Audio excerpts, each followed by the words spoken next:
यार, हॉट लड़कियां देखते ही मुझे कुछ होने लगता है। मेरे पतिदेव थे, फोन पर शायद अपने किसी दोस्त से बातें कर रहे थे। जैसे ही उन्होंने फोन रखा, मैंने अपनी नाराजगी जताई।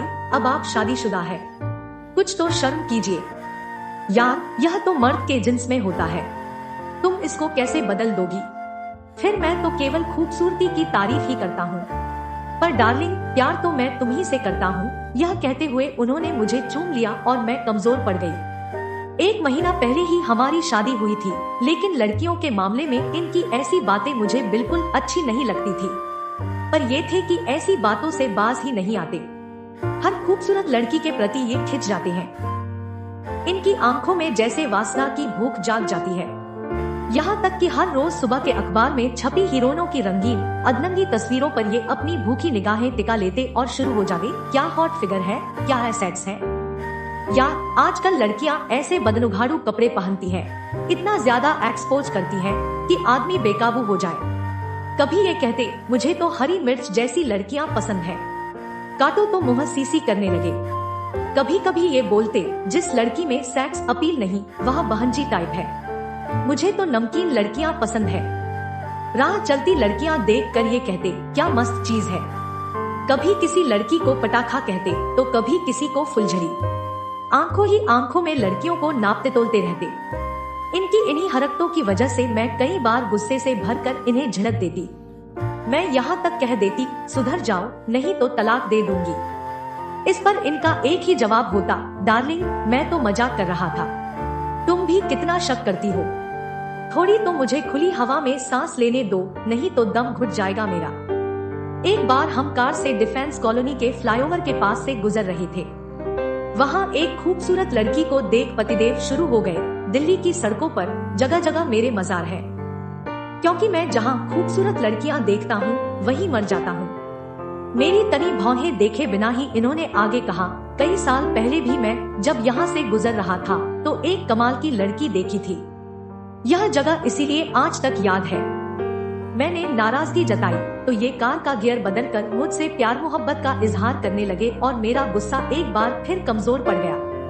लेकिन हर लड़की पर फिदा हो जाने की इनकी आदत से मुझे कोफ्त होने लगी थी।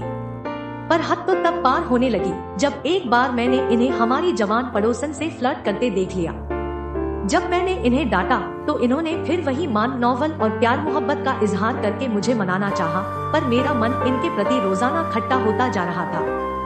धीरे धीरे हालात मेरे लिए सहन नहीं हो रहे थे। हालांकि हमारी शादी को अभी 1.5-2 महीने ही हुए थे, लेकिन पिछले 10 से 15 दिनों से इन्होंने मेरी देह को छुआ भी नहीं था। पर मेरी शादीशुदा सहेलियां बताती कि शादी के शुरू के महीने तक तो मियां बीवी तकरीबन हर रोज ही। मुझे कुछ समझ नहीं आ रहा था कि आखिर बात क्या थी। इनकी अनदेखी मेरा दिल तोड़ रही थी। मैं तिलमिलाती रहती थी। एक बार आधी रात में मेरी नींद टूट गई तो इन्हें देखकर मुझे धक्का लगा।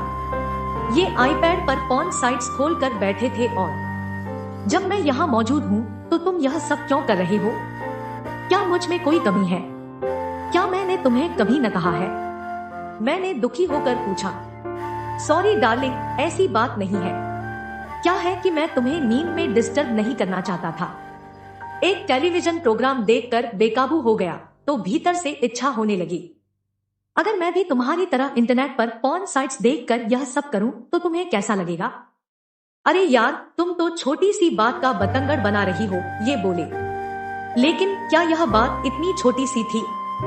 कभी कभी मैं आईने के सामने खड़ी होकर अपनी देह को हर कोण से देखती। आखिर क्या कमी थी मुझ में कि ये इधर उधर मुंह मारते फिरते थे? क्या मैं खूबसूरत नहीं थी? मैं अपने सोने से बदन को देखती, अपने हर कटाव और उभार को निहारती। ये तीखे नैन नक्श, यह छरहरी काया, ये उठे हुए उभार, केले के नए पत्ते सी यह चिकनी पीठ, डांसरों जैसी यह पतली काया, भंवर जैसी नाभि। इन सब के बावजूद मेरी यह जिंदगी किसी सूखे फव्वारे सी क्यों होती जा रही थी।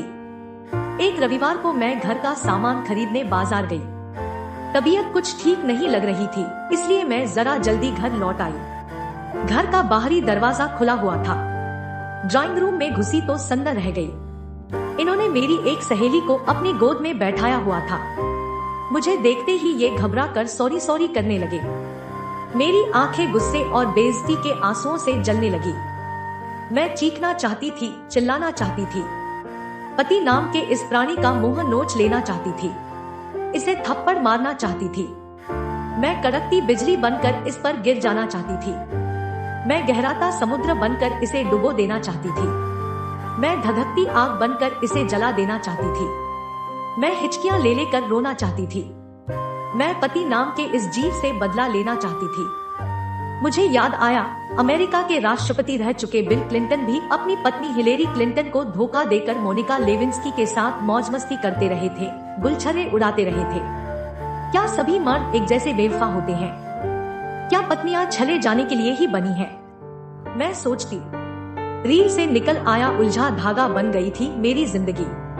पति की ओछी हरकतों ने मेरे मन को छलनी कर दिया था। हालांकि इन्होंने इस घटना के लिए माफी भी मांगी थी। फिर मेरे भीतर सब्र का बांध टूट चुका था।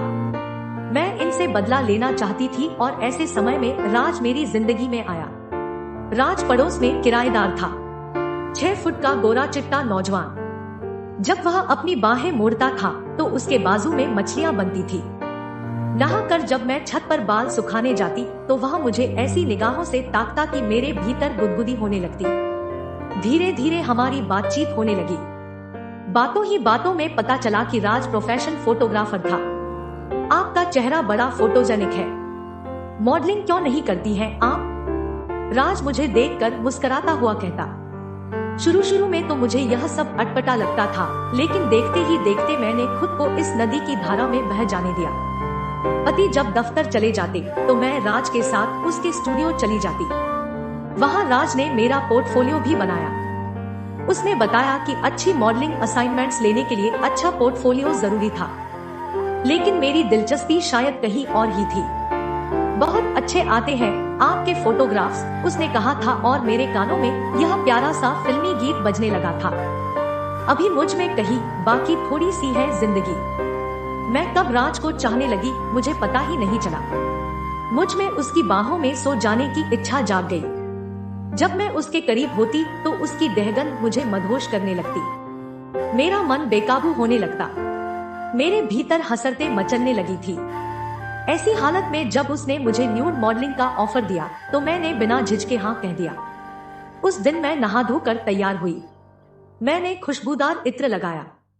फेशियल, मैनिक्योर, पेडिक्योर, ब्लीचिंग वगैरह मैं एक दिन पहले ही एक अच्छे ब्यूटी पार्लर से करवा चुकी थी।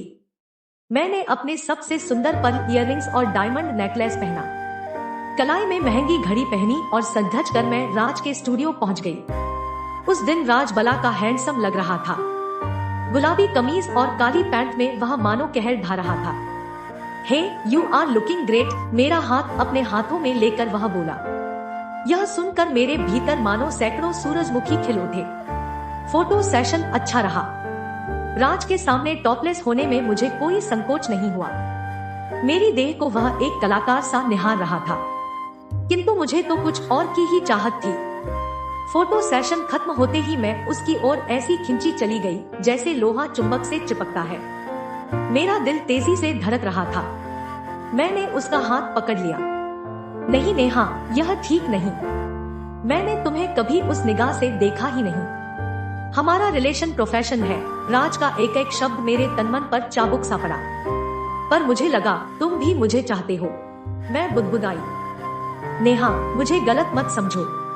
तुम बहुत खूबसूरत हो, पर तुम्हारा मन भी उतना ही खूबसूरत है। लेकिन मेरे लिए तुम केवल एक खूबसूरत मॉडल हो।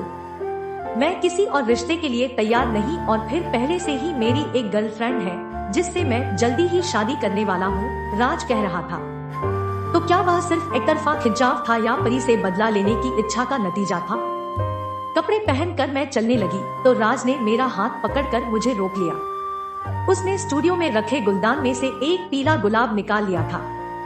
वह पीला गुलाब मेरे बालों में लगाते हुए बोला, नेहा, पीला गुलाब दोस्ती का प्रतीक होता है।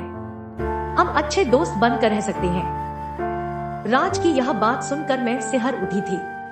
वह पीला गुलाब बालों में लगाए मैं वापस लौट आई अपनी पुरानी दुनिया में। उस रात कई महीनों के बाद जब पतिदेव ने मुझे प्यार से चूमा और सुधरने का वादा किया तो मैं पिघलकर उनके आगोश में समा गई।